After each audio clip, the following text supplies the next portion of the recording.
Nosso primeiro convidado no Simpósio de HIV, Informação que Transforma, Prevenção que Salva, é o médico infectologista Dr. Paulo Roberto Abrão Ferreira, da Escola Paulista de Medicina e do Centro de Treinamento e Referência e presidente da Sociedade Paulista de Infectologia. A palestra é online. Estamos em São Carlos. O Dr. Paulo Roberto vai falar de São Paulo. Muito bem. Então, inicialmente, eu queria agradecer o honroso convite de participar dessa comemoração aí, dessa festividade, né, do Dia de Combate à AIDS. A minha área de atuação é cuidar de pessoas vivendo com HIV há muitos e muitos anos, próximo aí de 40 anos nessa seara.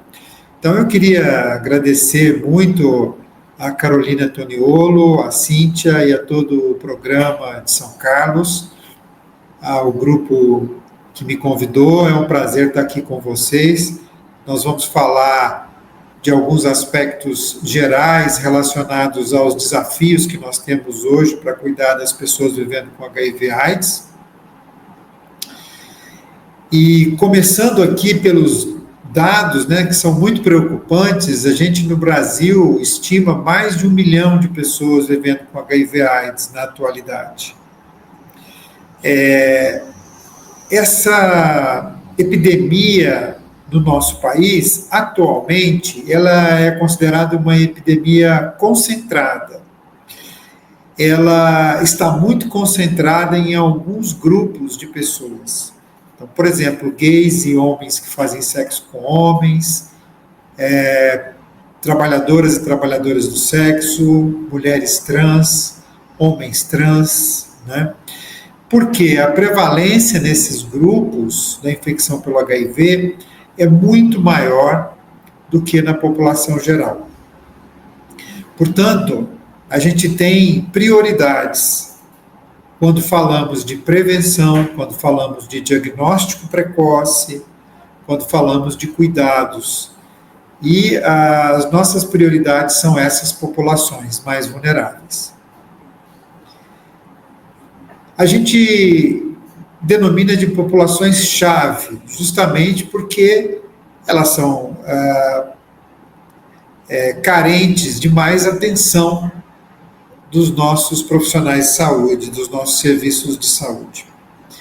Então, trabalhadores do sexo, gays, homens que fazem sexo com homens, pessoas privadas de liberdade, pessoas trans, homens e mulheres trans, pessoas que usam álcool e outras substâncias psicoativas,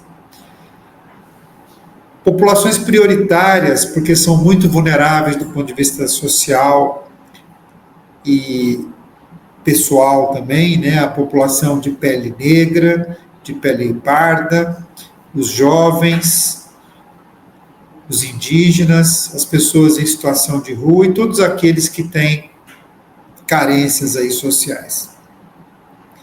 Quando nós observamos, então, os dados nacionais, a gente se preocupa muito, porque ainda todos os anos são notificados ao Ministério da Saúde milhares de casos de pessoas vivendo com HIV/AIDS.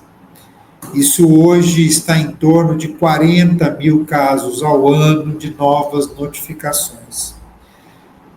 Essa informação nos obriga a melhorar as nossas ações em relação à prevenção. E a nossa meta é reduzir o número de novos casos, prevenir a infecção pelo HIV, né? Além disso, nos preocupa muito que temos um grupo de pessoas já com diagnóstico que muitas vezes chegam tardiamente aos nossos serviços, já muito doentes e que precisam de uma atenção prioritária.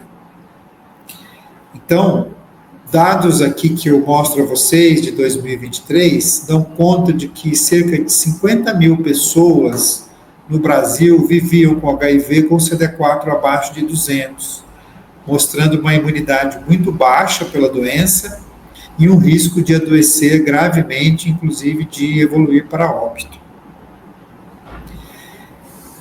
Além do diagnóstico tardio e o fato dessas pessoas chegarem no diagnóstico muito tardiamente, já muito doentes, nós temos também aquelas pessoas que estão usando incorretamente os medicamentos, estão em falha viral, com risco de resistência e adoecimento, e aquelas pessoas que abandonam o acompanhamento, né, que interrompem o acompanhamento. Então, nós temos que cuidar dessas pessoas com muita atenção, particularmente aquelas pessoas que perdem segmento, né? Buscá-las de volta aos nossos serviços de saúde antes que elas adoeçam gravemente. Nós sabemos que as pessoas vivendo com HIV, quando comparados com a população geral, a chance de mortalidade é maior. E ela aumenta mais quando a pessoa está em estágio de AIDS. O diagnóstico tardio também aumenta muito a mortalidade dessas pessoas em relação à população geral. As principais causas de óbito no nosso país, de pessoas vivendo com HIV/AIDS, são as infecções oportunistas. A tuberculose lidera esse ranking. Ela é um grande desafio de saúde pública, assim como a infecção pelo HIV, mas também as infecções bacterianas graves, as infecções fúngicas invasivas, como criptococose, histoplasmose, pneumocistose, a toxoplasmose cerebral e a infecção pelo citomegalovírus. A mortalidade por AIDS no Brasil, pela infecção pelo HIV e pela AIDS no Brasil, ela, para nossa felicidade, vem em declínio nos últimos anos.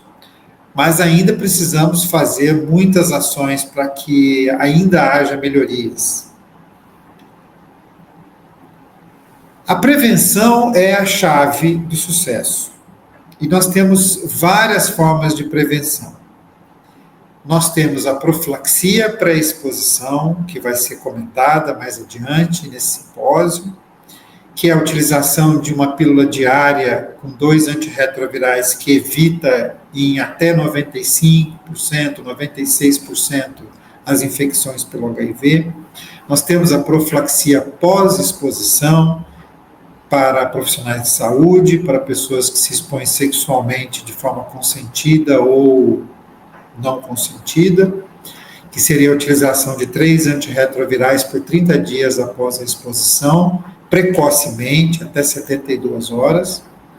Nós temos o fato de que a testagem, o diagnóstico precoce, o tratamento correto e uma carga viral indetectável faz com que essa pessoa não transmita a infecção para outras pessoas. Então, diagnosticar mais, tratar bem as pessoas é bom para as pessoas e é bom para a comunidade.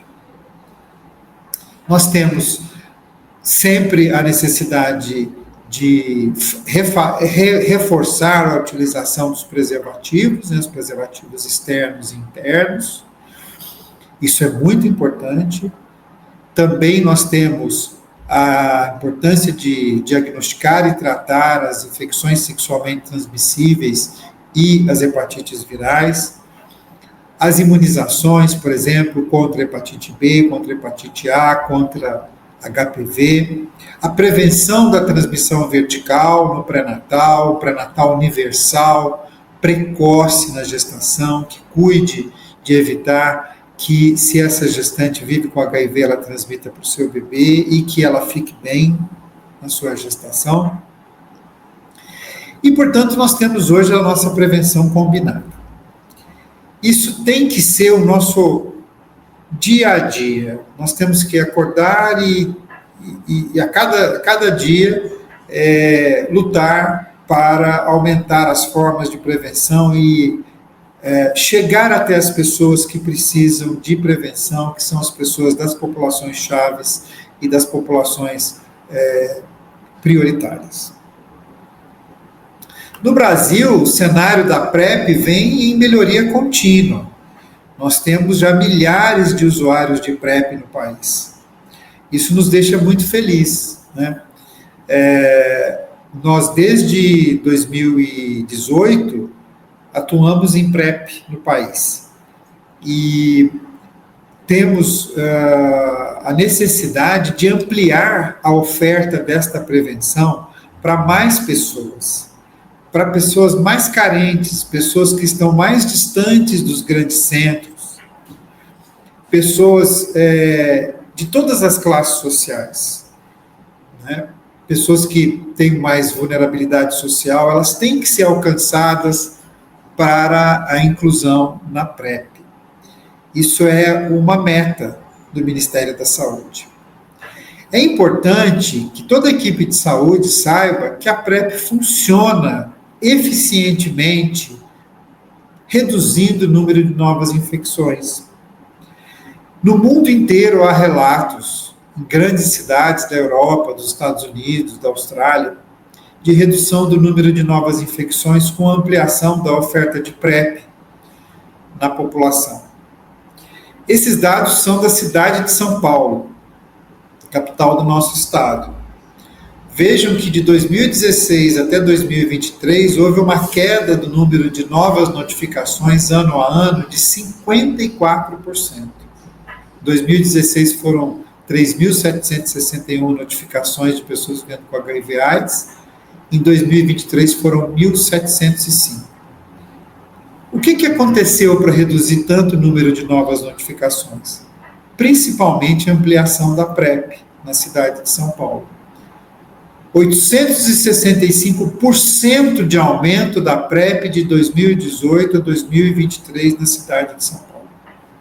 Nós partimos de 1.329 pessoas usuárias de PrEP em 2018 para 12.838 pessoas no ano de 2023. Então, é isso. Não tem segredo. Enquanto nós não tivermos uma vacina, e infelizmente estamos longe de termos uma vacina, o segredo é ampliar a oferta de prevenção, principalmente a oferta de PrEP e PEP. E o Ministério da Saúde está atento a isso, né? Assim como o governo do estado, assim como o programa estadual de DST/AIDS, assim como os programas municipais. E nós sabemos hoje que a forma da gente reduzir o número de novas infecções na comunidade é quando a gente tem 3 vezes mais pessoas em PrEP do que pessoas diagnosticadas com HIV. Esse modelo já foi estudado, né? E quando a gente atinge esse número, né, para cada pessoa diagnosticada, eu tiver 3 pessoas em PrEP, eu começo a reduzir o número de novas infecções na comunidade. E São Paulo, vocês veem no gráfico da direita, está numa situação privilegiada no país. São Paulo vem ganhando com a difusão da PrEP pelos interiores, pelas cidades, inclusive São Carlos, vem ganhando aí um aumento grande de usuários de PrEP. A maioria dos usuários de PrEP no país são do estado de São Paulo, e com isso, certamente, os números de novos casos vão reduzir ao longo dos próximos anos. Nós precisamos manter e aumentar essa prevenção. E várias estratégias estão sendo utilizadas, principalmente envolver a atenção primária em saúde, que é a porta de entrada do SUS, que é a parte mais importante do SUS, que é a parte que resolve 80%, 90% dos problemas da comunidade do ponto de vista da saúde. E é ali que nós temos as prevenções, a promoção da saúde. As equipes da atenção primária em saúde são fundamentais, as equipes multiprofissionais. Também temos novas ideias, né? A teleprep, né? O teleatendimento, para facilitar a vida desse usuário, para ele não ficar vindo toda hora no serviço, porque ele precisa trabalhar, ele tem as obrigações dele. Nós temos a chegada da PrEP injetável, Cabotegravir, por exemplo, que é usado a cada 2 meses, já está licenciado no Brasil, existem negociações com o Ministério da Saúde já. Cabotegravir intramuscular a cada 2 meses, isso pode facilitar muito a vida dos usuários. E também o lenacapavir, que é subcutâneo, tem sido usado a cada 6 meses nos países do hemisfério norte, está em processo também de aprovação no Brasil. Inclusive, já há estudos de uso do lenacapavir anualmente, uma injeção só ao ano, com alta chance de prevenção próximo de 100%. Então, tanto o cabotegravir quanto o lenacapavir são o futuro da prevenção, da PrEP. É quase uma vacina. Uma injeção ao ano que previna quase 100% contra a infecção pelo HIV é praticamente uma vacina. Então, a gente espera muito que isso aconteça em breve. Vários desafios para aumentar a oferta de PrEP na comunidade, né? Desmedicalizar, incluir a equipe multiprofissional no protocolo de PrEP, na prescrição, na condução, a enfermagem, os farmacêuticos, os outros profissionais que acompanham a parte de saúde. Os modelos diferenciados de entrega da PrEP que têm sido utilizados, né? Existe uma ideia muito interessante aqui em São Paulo de máquinas que dispensam PrEP depois de uma consulta online, através de uma prescrição online com código de barras, né? Com QR Code. Então, a pessoa faz a consulta online, vai até a máquina e pega a sua PrEP nas estações de metrô. E assim várias ideias muito interessantes, né? A própria PrEP injetável no futuro vai ampliar muito, né, essa oferta. E a facilitação no segmento, a simplificação no segmento dos usuários de PrEP, para tornar a vida deles mais fácil. Eles são pessoas rígidas, eles estão procurando prevenção. A linha de cuidados para as pessoas vivendo com HIV, aí já diagnosticadas, né, ela é fundamental. Uma vez que a pessoa tem a doença, é muito importante o diagnóstico precoce. Para o diagnóstico precoce, nós não podemos esperar sintomas e sinais. A gente tem que ativamente oferecer o teste, ativamente incentivar as pessoas a serem testadas, independente de qualquer sintoma ou sinal. Porque quando há sintoma e sinal, já temos uma doença muito avançada. Então, precisamos buscar as pessoas que mais são vulneráveis dentro das populações chaves e populações de risco. E até nos Estados Unidos se oferece para toda a população em idade sexualmente ativa a chance de se fazer o teste. Temos o teste rápido nas UBSs, que deve ser intensivamente oferecido para todos que passam por ali. Isso pode salvar vidas e evitar muitos problemas de saúde. Uma vez diagnosticada, essa pessoa precisa ser corretamente vinculada no sistema de saúde, com acolhimento, com humanismo, e precisa ser acompanhada, e não pode ser perdida, né? A gente não pode perder essa pessoa. Ninguém pode ficar para trás. Então, nós temos que buscar essa pessoa quando ela interrompe o segmento e trazê-la de volta para o acompanhamento. Para isso é muito importante a gente lutar contra estigma, discriminação, a gente acolher com muito humanismo essas pessoas. Iniciar o tratamento antirretroviral precocemente, o quanto antes, de preferência na primeira semana, ou até no mesmo dia, como muitos serviços já fazem, se for possível, também diminui a chance de adoecimento e morte dessas pessoas. Manter essas pessoas com boa adesão, com a sua carga viral indetectável, tomando medicamento, fazendo o seu acompanhamento, isso é fundamental. Quando elas interrompem o segmento, quando elas param o tratamento, a gente tem que buscá-las, trazê-las de volta para a assistência. Muitas situações são desafiadoras. Pessoas com doenças psiquiátricas, dependência de substâncias psicoativas, têm mais dificuldade de adesão ao tratamento. Pessoas com problemas de neurocognição. Pessoas que às vezes se preocupam com os efeitos adversos dos medicamentos e aí param de tomar os medicamentos, precisam ser orientadas, precisam de uma conversa, uma explicação, educação em saúde, para dizer que os eventos adversos hoje são muito tranquilos, não são mais como no passado, que são perfeitamente manejáveis. Também a condição social desfavorável, às vezes, impede a boa adesão. Pessoas que vivem em situação de área livre, por exemplo, que não têm abrigo, não têm alimentação, não têm rede familiar, não têm suporte, precisam de ações, né, dos assistentes sociais para ajudá-las. Aquelas que não têm adesão à consulta, à coleta de exames, também a gente precisa prestar atenção, porque são essas que vão perder o segmento. Adolescentes, adultos têm problemas de adesão, privados de liberdade, então essas populações elas têm que ser priorizadas. Há vários fatores que facilitam a adesão, né? Esquemas terapêuticos simplificados, pílula única diária, como nós já temos no SUS, que permite a colocação de vários medicamentos num comprimido só.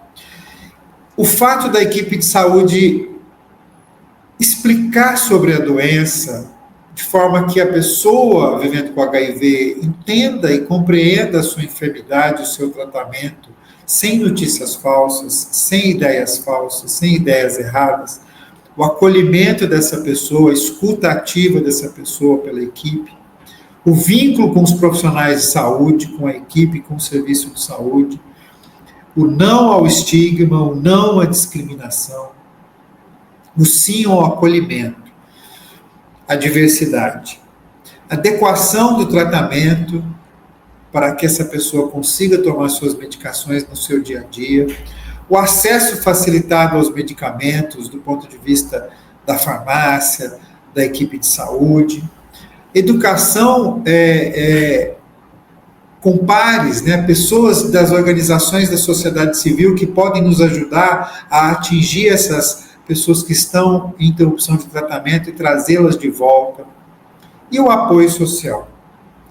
O que dificulta a adesão dessas pessoas e pode levá-las à doença e à morte? A complexidade do esquema de tratamento. O fato de serem muito jovens ou muito idosos, né? Porque os jovens têm dificuldade de adesão, os idosos às vezes têm pouco suporte, têm dificuldade de entendimento, a baixa escolaridade, a não aceitação da soropositividade, então é preciso um trabalho também psicológico com essas pessoas, a presença de doenças neuropsiquiátricas, o abuso de substâncias que tem que ser cuidado, tratado, os efeitos colaterais dos medicamentos, que hoje são muito raros, mas que podem acontecer, uma relação insatisfatória do usuário com os profissionais de saúde, que tem que ser evitada, crenças negativas, informações inadequadas, incorretas, que fazem a pessoa vivendo com HIV tomar decisões de não tomar a medicação, por exemplo. Dificuldade da adequação da medicação na rotina diária, isso é muito difícil hoje, porque os esquemas são de dose única na maioria das vezes, muitas vezes com um comprimido só. Dificuldade de acesso ao serviço, medo de sofrer discriminação e precariedade ou ausência de suporte social ou exclusão social. Então, nós precisamos estar atentos para evitar essas situações. Várias dessas ações, né, nós já fazemos no nosso dia a dia, e sempre que nós temos uma pessoa vivendo com HIV que mostra que está se recuperando, que está indo bem, nós temos que dar reforço positivo para ela. Reforço positivo no sentido de que ela se sinta elogiada por estar fazendo bem a sua saúde e a saúde da sua comunidade. Muitos desafios nós temos, né? Vocês vejam que no Brasil, os dados mais recentes dão conta de quase 1.050.000 pessoas vivendo com HIV, Nós temos um grupo ainda que não está vinculado aos cuidados, que precisa ser buscado. Ninguém pode ficar para trás. Todas as pessoas com diagnósticos devem estar em acompanhamento. E dessas pessoas em acompanhamento, a grande maioria deve estar em tratamento regular, com sua carga viral indetectável e tomando suas medicações corretamente. É assim que a gente consegue uma melhora da pessoa e da comunidade. Mas temos desafios, né? Vejam vocês que no ano de 2024, 14% das pessoas ainda não estavam com a carga viral controlada, não estavam recebendo as medicações de uma forma regular. E são essas pessoas que são a nossa prioridade. E essas pessoas, elas não é por maldade que elas não têm adesão muitas vezes. É por várias condições, determinantes sociais. Nós precisamos entender isso, né? São pessoas muitas vezes que têm uma condição social desfavorável e a gente precisa ajudá-las dentro da ideia de equidade, que é dar mais para quem precisa mais. Elas têm baixa escolaridade muitas vezes, elas precisam de uma explicação adequada à escolaridade delas, para que elas entendam o que a gente está orientando. Elas muitas vezes são mais jovens ou muito idosas, né? Então precisam de uma abordagem também específica. Vejam vocês que nós temos, quando olhamos as pessoas que no diagnóstico, né, que tem CD4 baixo, que já tem uma doença avançada, fica muito claro que essas pessoas têm uma escolaridade mais baixa e um CD4 mais baixo. Quer dizer, quanto mais baixa a escolaridade da pessoa, mais difícil, mais tempo ela vai demorar para chegar ao serviço de saúde para se tratar. Mais grave ela vai estar. Então, escolaridade, assistência social, condições de uma vida digna, também repercutem na saúde. O conceito indetectável igual a intransmissível, igual a zero risco de transmissão da infecção pelo HIV é muito importante. A gente precisa explicar para as pessoas vivendo com HIV que quando elas tomam a medicação e a carga viral está zerada, elas não adoecem, elas ganham a saúde, elas voltam à saúde normal. E mais do que isso, elas não transmitem sexualmente para as outras pessoas. Então é bom para ela e é bom para toda a comunidade. Quanto mais pessoas em tratamento, melhor. Há vários objetivos, né, para cuidar dessas pessoas dentro da linha de cuidados, né, que o Ministério tem. Principalmente ampliar o acesso à prevenção, à promoção de saúde, com a PrEP, por exemplo, a educação, a comunicação, o entendimento dos riscos dessas pessoas, da vulnerabilidade, o diagnóstico precoce, não esperar sintomas e sinais, testar mais pessoas, sempre estimular o autoteste, ampliar o cuidado integral dessas pessoas, ampliar a oferta de medicamentos rapidamente para que elas se tratem, o não ao estigma e discriminação e, claro, o cuidado principalmente voltado para a gestante no pré-natal que vive com HIV para que ela não transmita para o seu bebê. Quero lembrar que o Ministério da Saúde ele tem sistemas informatizados que facilitam a busca daquelas pessoas que estão em interrupção de tratamento, em perda de segmento. Essas pessoas elas podem ser avaliadas com um relatório que a gente consegue tirar pelo SINC, né? A gente consegue saber quem não está retirando os medicamentos na farmácia, quem já foi diagnosticado. O programa ele cruza essas informações e a gente sabe quem não está vindo à consulta. E aí você pode ter em cada serviço uma equipe voltada para buscar essas pessoas antes que elas adoeçam. Também o circuito rápido de manejo da AIDS avançada vem sendo implementado no país. O que significa isso? A gente sabe que pessoas que têm o CD4 abaixo de 200, que têm alguma doença já mais grave, uma situação clínica mais grave, elas têm que ser rapidamente tratadas e acolhidas, e várias ações, né, existe um protocolo que é o chamado circuito rápido da AIDS avançada, que é implementado quando essa pessoa cumpre esses critérios, né, de ter uma doença grave, de ter um CD4 abaixo de 200, com testes diagnósticos rápidos para tuberculose, para criptococose, para histoplasmose, com prevenções, com o início rápido do tratamento antirretroviral, muitas vezes com a necessidade de internação, sim, mas esse programa ele vem sendo ampliado pelo Ministério da Saúde no país. Começou em 2023 com 5 estados, hoje já foram incorporados mais 9 estados, inclusive São Paulo vem ampliando esse programa agora. Em 2026, a ideia é ampliar esse programa para todo o país. A ideia aqui é que essas pessoas mais graves elas sejam tratadas intensivamente para que elas não evoluam de forma desfavorável, né? Foram incorporados no SUS testes rápidos na urina para tuberculose, teste rápido no sangue e no líquor para criptococose, teste rápido na urina para o diagnóstico da histoplasmose. E aqui já temos os resultados do circuito rápido da AIDS avançada. Já passamos, na verdade, mais de 6.000 notificações de pessoas que cumpriram esse protocolo. Né? Esses dados aqui que eu mostro são de agosto, mas nós já passamos de 6.000 notificações.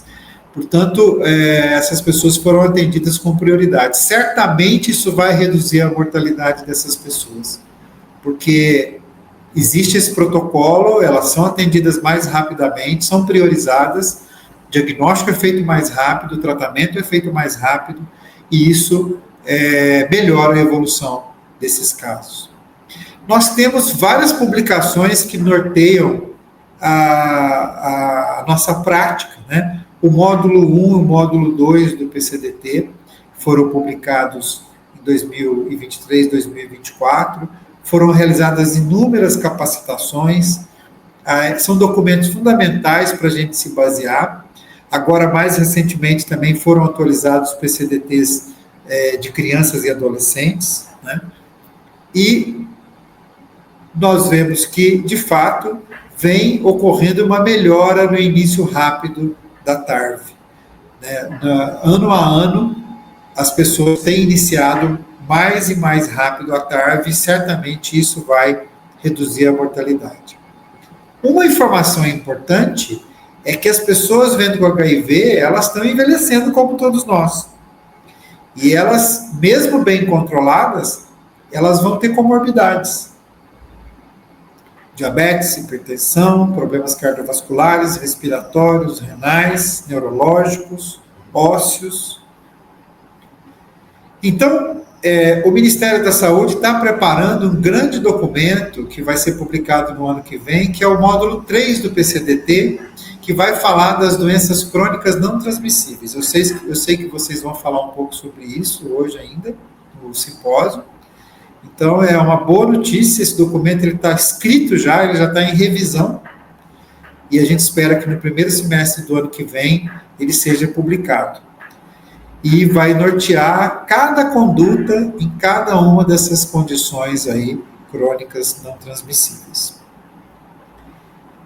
Então, nós temos mais opções terapêuticas. Vejam que a pílula única do esquema duplo, que é um esquema que não tem efeitos colaterais praticamente, já está disponível amplamente. A partir dessa nota técnica passou a ser disponível para pessoas acima de 35 anos. Provavelmente logo, em breve, vai ser para todos. E agora a boa notícia é que recentemente foi incorporada no SUS mais uma pílula única, com 3 fármacos, que é hoje considerado um dos antirretrovirais mais modernos primeira escolha das diretrizes internacionais, que é a associação entre citabina, TAF e bictegravir. Mais um ganho para as pessoas vivendo com HIV. Terminando minha fala, eu quero dizer para vocês que é muito importante a equipe multiprofissional. Se eu aprendi alguma coisa em quase 40 anos, cuidando de pessoas vivendo com HIV, é que ninguém faz nada sozinho. Quem tem equipe tem um tesouro. E eu quero valorizar muito a equipe multiprofissional e dizer da importância da gente estar sempre de olho na prevenção, de olho no cuidado, na linha de cuidado dessas pessoas, sempre atentos às atualizações do Ministério da Saúde, do programa estadual, dos programas municipais, e assim a gente vai conseguir fazer essas pessoas terem mais saúde, mais qualidade de vida, né? E a gente vai promover a felicidade dessas pessoas. Sempre uma mensagem de não ao estigma, de não à discriminação, de sim ao acolhimento e ao humanismo. É por aí que a gente tem que agir. Esse é o melhor remédio. Com isso eu agradeço. Se tiver alguma pergunta, eu fico à disposição. Muito obrigado. Agradecemos muito, Dr. Paulo, pela disponibilidade e pela brilhante participação neste início de manhã, trazendo reflexões fundamentais sobre os desafios e avanços no enfrentamento ao HIV, ressaltando como a informação qualificada transforma realidades e como a prevenção continua sendo a melhor forma de salvar vidas. O nosso muito obrigada pela sua participação. Gostaria de contar que São Carlos tem um centro de atendimento de infecções crônicas com uma equipe multidisciplinar muito qualificada e trabalha de forma integrada no município. Parceria com todas as instituições públicas e privadas, com os laboratórios, com a universidade, com a atenção primária, atenção especializada e principalmente também com a sociedade civil. E isso para a gente é super importante, é o que a Secretaria Municipal de Saúde tem valorizado muito. Então, aproveito também para agradecer muito a essa equipe que se empenha diariamente aí no seu trabalho para que a gente realmente ofereça um serviço de qualidade e sempre qualificando aí o cuidado e o acolhimento aos nossos pacientes. Muito obrigada. Parabéns, parabéns, parabéns. É um orgulho para nós ouvir isso. É um orgulho.